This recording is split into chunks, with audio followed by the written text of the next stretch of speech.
ကောဇာတက္ကရာ103ခုနှစ်ကစုံလာပြည့်နေ့ဖြစ်ပါတယ်။ဘုရားလောင်းတော်ဟာသူဇာတာသူတို့သမီးကလူအပ်တဲ့ကနာနှုတ်ဆုံးကိုဖုံးပေးပြီးနေရန်စရာမြစ်ကမ်းရဲ့အင်းကြီးတာယာတဲ့အင်ကြီးဥယျာဉ်မှာနေ့အခါတန့်စင်နေထိုင်တော်မူပြီးညနေကျမ်းမှာတော့ဘောရီပင်ကိုကြွမြန်းတော်မူလို့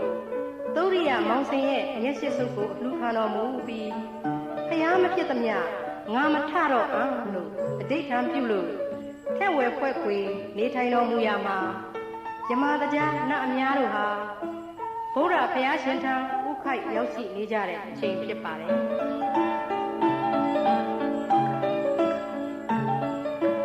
အဲ့ဒီလိုနေထိုင်တော်မူပုံကိုမြင်ရလို့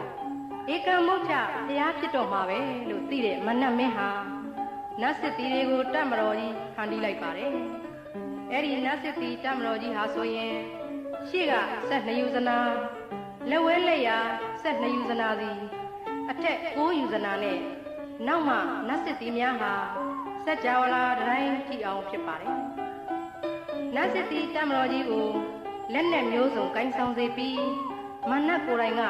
တောင်လောက်ကြီးတဲ့ဂိရိမေခလာစင်ကြီးကိုစီးလို့သူ့ကိုယ်မှလည်းလက်ယုံမောင်း1000ဖန်ဆင်းပြီးလက်နဲ့မျိုးစုံကင်ထားပါတယ်မနတ်စစ်တီတွေရဲ့ကြွေးကြော်သံကြီးများဟာဆိုရင်ဟေးလာရတော့သိတ္တတာကိုဖမ်းရတော့သိတ္တတာကိုပြစ်ပြလိုက်ကြကြပါလားမလီမောလားဟောလို့ပြစ်ကြသိတ္တတာကိုမကြောက်ကြလေတိုက်ကြ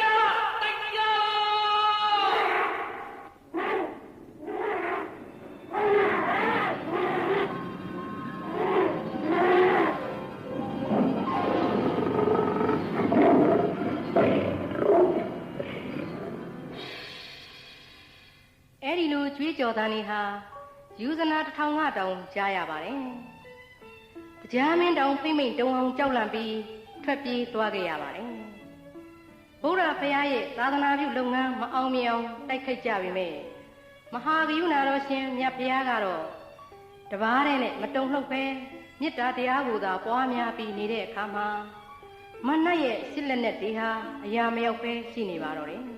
။မြတ်ဖရာကမိမိရဲ့ကုသိုလ်ပါရမီကိုသာအကာအကွယ်ပြုလို့မနတ်ကိုခုလိုညွှတ်ဆိုပါတယ်မနတ်ငါသည်ဝိနည်းတတ္တဝါအပေါင်းတို့ကိုကိုနာတေဘေးစိုးကြီးတို့မှကဲတင်မည်ဤသို့ကဲတင်နိုင်အောင်တပ္ပိညုတဉာဏ်ကိုရအောင်လုပ်ခြင်းဖြစ်သည်ငါပါရမီကိုဖြိုမရပါငါပါရမီကုသိုလ်တို့ကိုသင်မယုံလျင်သက်တည်